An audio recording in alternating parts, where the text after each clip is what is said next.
Now, on 105.9 FM and streaming worldwide on the WMAL app. O'Connor and Company. It's 7:06. It's O'Connor and Company. Thanks for tuning in on this Friday morning in your nation's capital. And we're very excited to close out this week and launch you into the weekend. Coming up at 7:35, we're going to speak with the special assistant to President Trump and the Principal Deputy Press Secretary, Harrison Fields, talk about yesterday's big event. I'm going to praise him on the optics there in the East Room. It was fantastic. 8:05, Representative Michael Rowley of Ohio is going to try to turn that executive order into legislation, finally doing away with the Department of Education. And then at 8:35, Molly Hemingway of The Federalist. It's Larry O'Connor with Patrice Onwuka. Good Friday. Happy second day of spring. It is just, it's so wonderful to turn a page.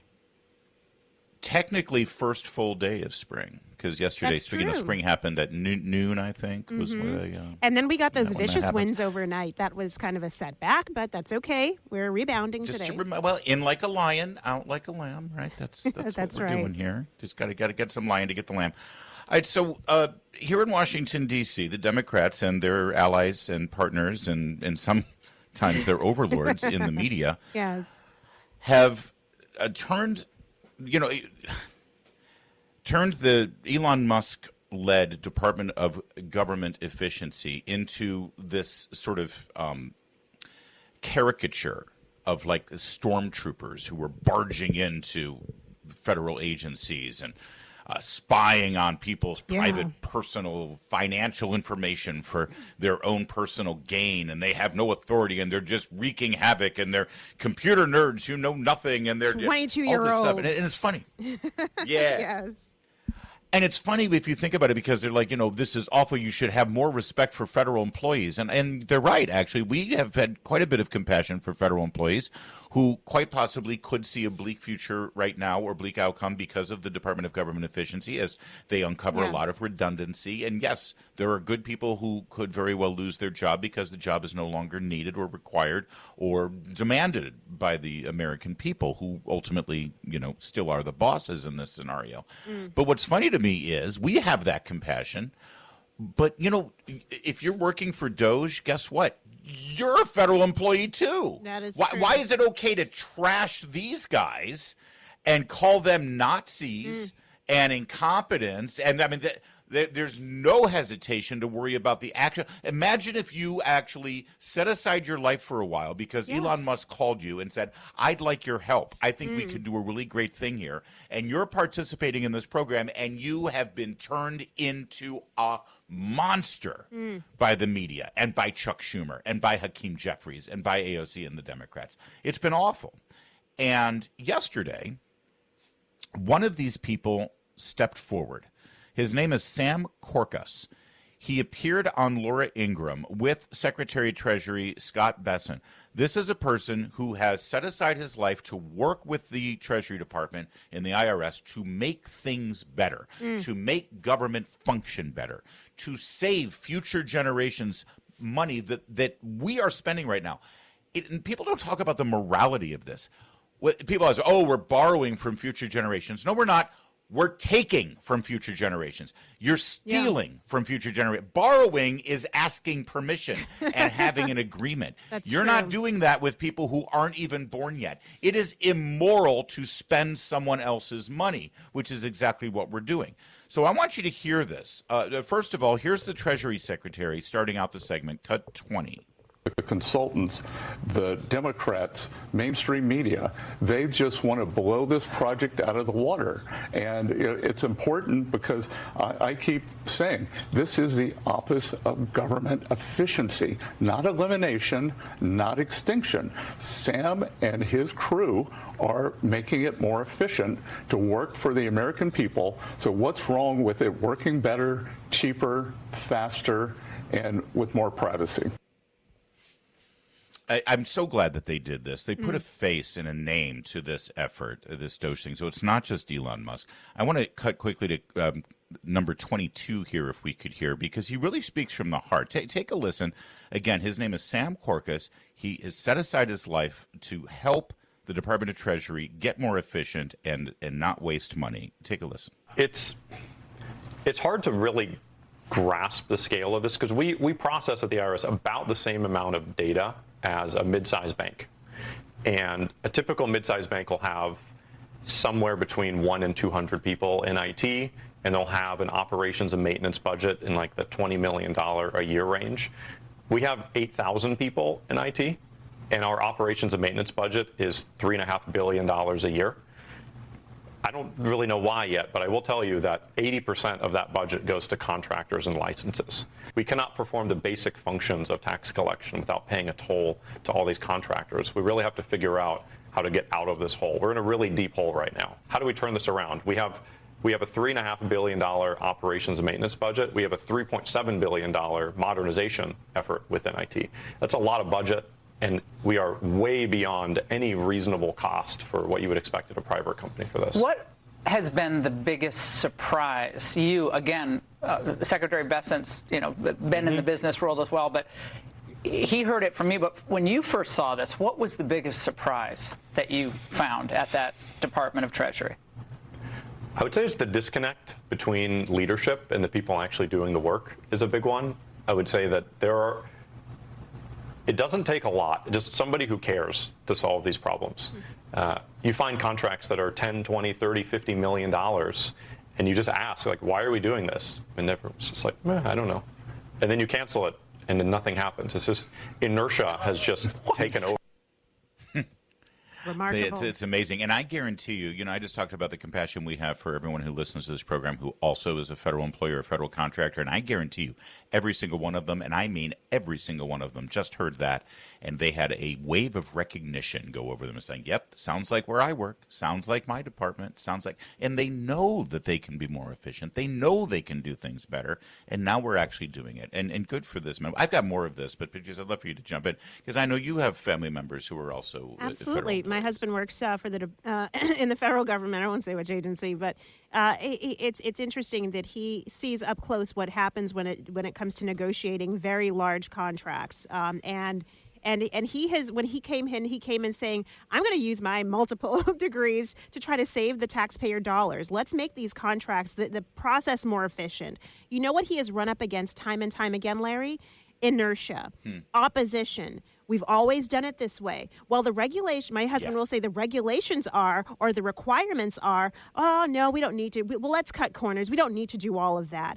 And the fact that you end up spending 2-3 times what you could have spent if you had planned a little bit better and actually questioned the contractors, actually put out real RFPs, real competitors, rather than just saying, oh, we're used to them. They know our process. Let's go with them. Whatever they want, whatever increase they ask for every year, let's just give it to them.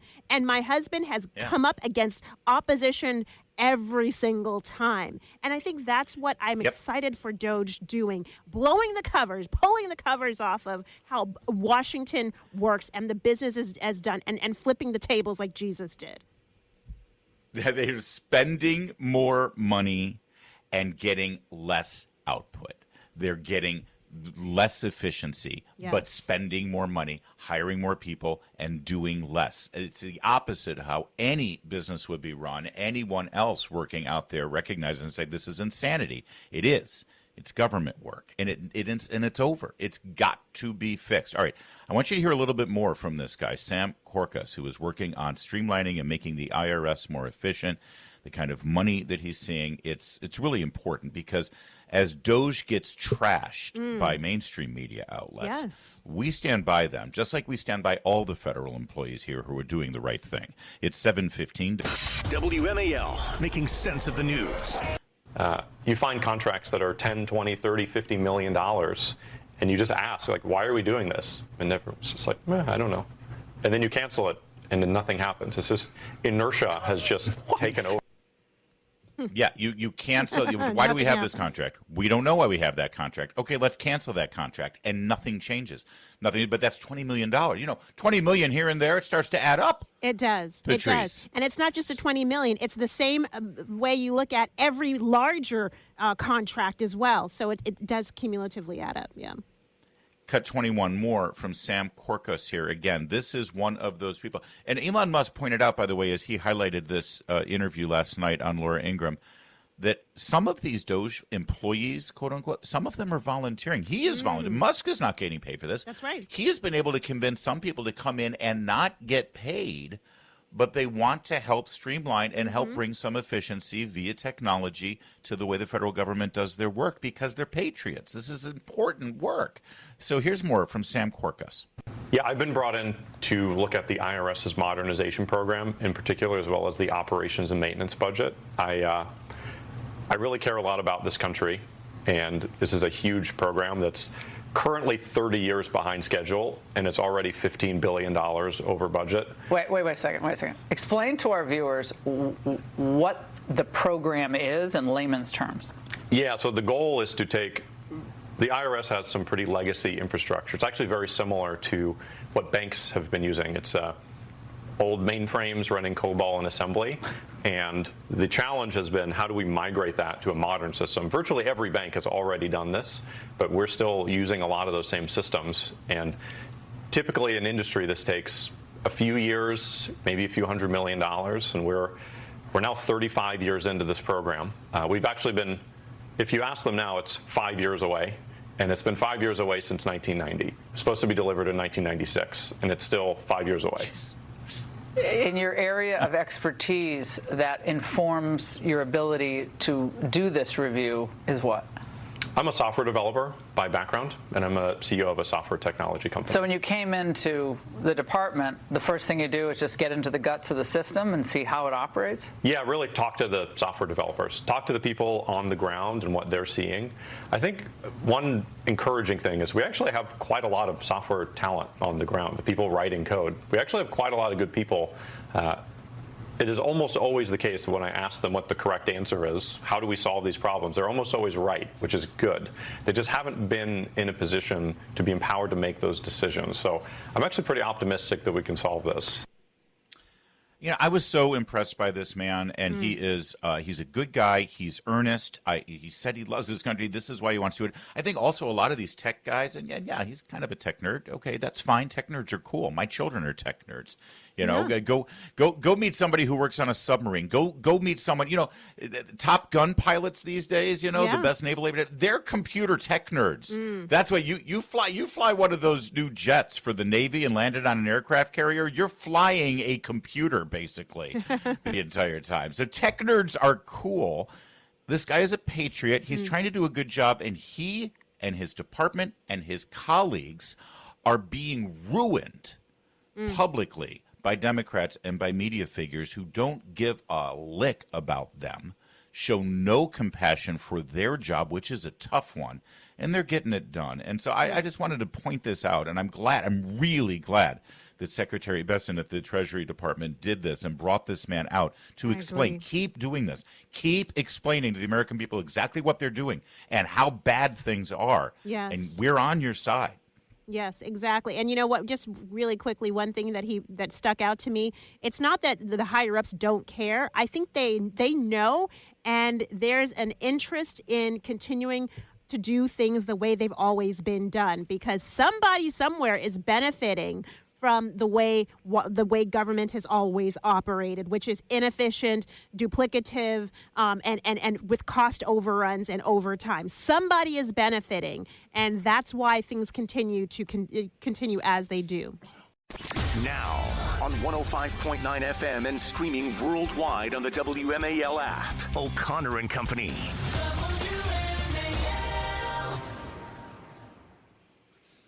7:37 now. Thanks for being with us on O'Connor and Company. It's a big Friday here as we reflect on yesterday's enormous event at the White House. Absolute history making. The executive order dismantling the Department of Education. Now, we need legislation, and that's why in 30 minutes, Congressman Michael Rowley of Ohio will join us to talk about his proposal to actually codify this into law. Then at 8:35, Molly Hemingway of The Federalist. It's Larry O'Connor with Patrice Onwuka. Morning, Patrice. Good morning. Happy Friday, everybody. Yes, amen to that. And joining us right now is one of the architects of yesterday's great scene. He's the special assistant to the president and principal deputy press secretary.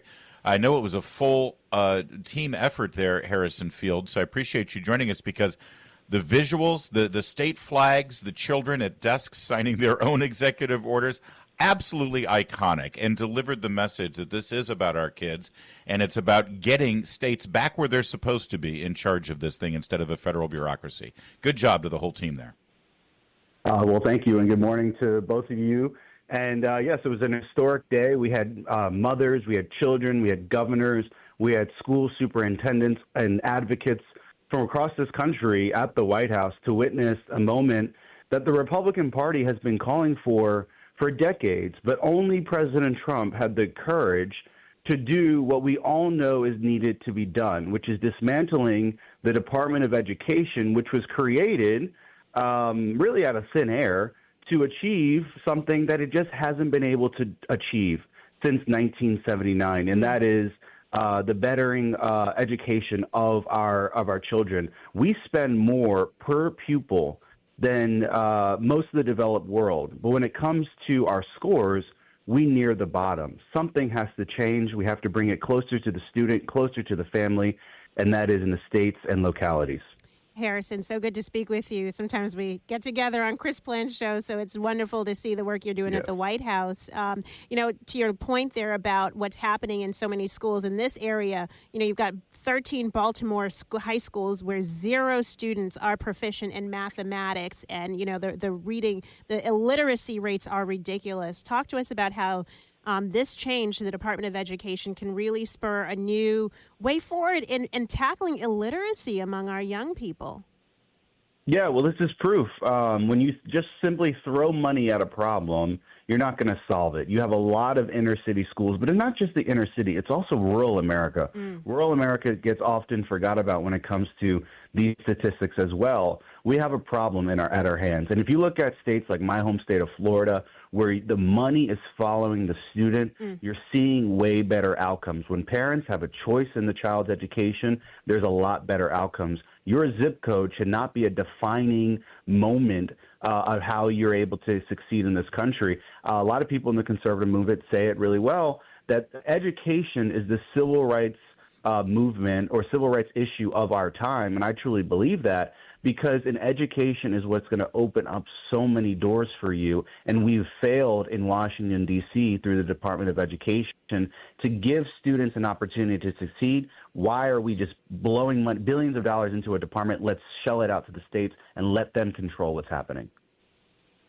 Speaking of Harrison Fields, he's special assistant to the president and principal deputy press secretary. Sorry about that, Harrison. Got to add the principal in there. Listen, you're already hearing some of the pushback, and one of the really I consider to be an offensive argument about the Department of Education has to do with special needs kids. I'm the parent of special needs kids, and I know where the Department of Education was and where the teachers union were when our kids who have IEPs and have special needs and special education protocols were abandoned during the pandemic. But so to use my kid as some sort of weapon to keep the Department of Education is offensive to me. But most people don't know about this, and this could resonate. So I'd love for you to speak to it about whether there will be more vulnerable students, special needs children, who are some way abandoned or left, falling through the cracks here because there won't be a federal agency. Yeah, and it's offensive to parents like yours who have special needs children, but also they're weaponizing race. When it comes to black and brown children in this country, they're making it seem like by doing so, they're going to be left behind as well. Let me just make it very clear. Any funds related to disabilities, student loans, Title I, Pell Grants, all those things remain unaffected. Now, in the coming days, we'll look and see what agencies and departments, if we need to keep it in Washington, D.C., will then control the distribution of these funds. Also, civil rights violations. We're seeing in Maine violations to Title IX. That seems very likely to go into the Department of Justice. So we're just revamping how this department looks, kind of breaking it up, dismantling it, bringing the money back to the states, giving some of the authority to other jurisdictions here in Washington, D.C., but the funding and the practices for students in need is not going to change. I was speaking to a mom yesterday, a mom of the press corps, actually. She was saying how her son has special needs as well, and the educational opportunities in this region did not afford her son a quality education. But she's so happy to see that we're expanding opportunity in education, and that's what we're doing. Harrison. Yeah, real fast, Harrison. Oh, I'm sorry, Patrice. We got to wrap it up, but I just wanted to ask real fast. Yesterday, Vice President Vance told our colleague Vince Colonnese that he was speculating that Kamala Harris maybe started her day with 4 shots of vodka. You work in Karine Jean-Pierre's old shop there. Is there anything that you've discovered in the office there that might explain her behavior? Day one, they were big soda drinkers, a lot of empty cans of soda. They did leave us a mess, but the people there who are in charge of keeping the White House clean, they cleaned it up real fast. Yeah, so wow. And no notes left behind for me either. But I did get my old desk, so that was cool to come back to. All right, well that's good, and you're using it well. Great job, Harrison. Don't be a stranger. We'll look forward to talking to you again soon. It is 7:43. Wes Moore is the governor of Maryland. He's our governor, isn't he? Yes, he is. Yeah. As Maryland residents. And he's like out of central casting, right? He's an Army veteran. He's got that magnetic smile. He's African American. Very presentable and communicates extremely well. Really. He does. He communicates really, really well. As long as he has an actual answer to a question that's being asked. And yesterday, he presented what appears to be the final agreement here on the budget for this coming fiscal year. Of course, he is a Democrat, and Annapolis is controlled by Democrats. And, of course, the only way to pay for all of the ridiculous, outrageous, disgusting, wasteful spending that Wes Moore and the Democrats have adopted in Annapolis is to raise taxes. Now, you recognize that when Wes Moore took office, he had a surplus. Larry Hogan created a surplus in the state of Maryland. Yeah.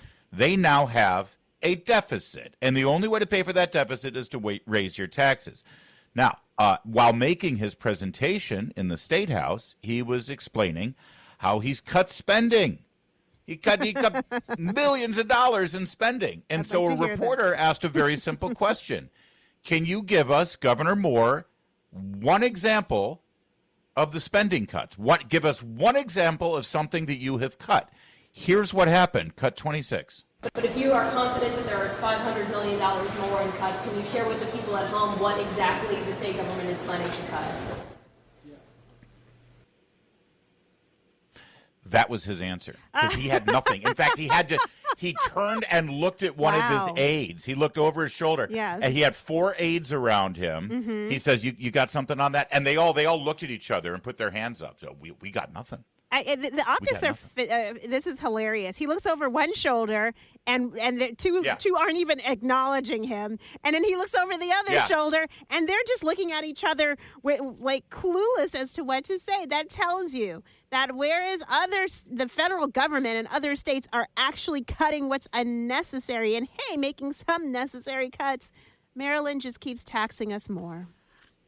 Yeah, so billions of new taxes, by the way. Now, finally, and then again, the governor, the man in charge, the man who wants to be in the White House or at the very least in the Naval Observatory, waiting his turn to be the president.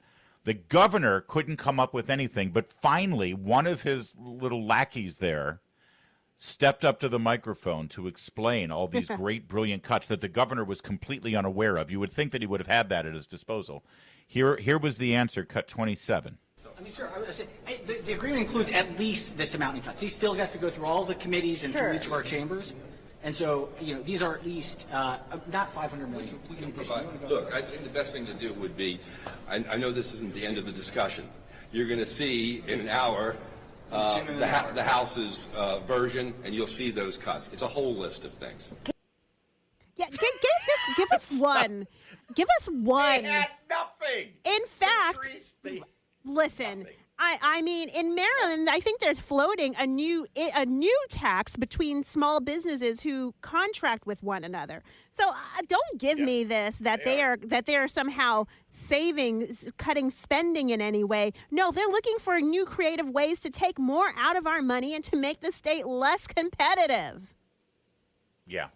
Meanwhile, The Hill has a big article about him. Wes Moore's star is rising as Democrats look for a comeback.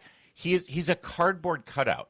He is an actor playing a part. He has been propped up there. He doesn't know what he's doing. He doesn't know how to govern, but he looks really good in a suit, and he does a really good TV interview. But then when you actually ask specifics, he doesn't. He's a functionary. He's, you know what he is? He's Kamala Harris without the shots of vodka. That's what he is. Well, let's hope he's not like that guy Andrew Gillum in Florida, who is also a black rising star, extremely telegenic. We know what happened to Andrew. It's 7. We know what happened to him. It's 7:52.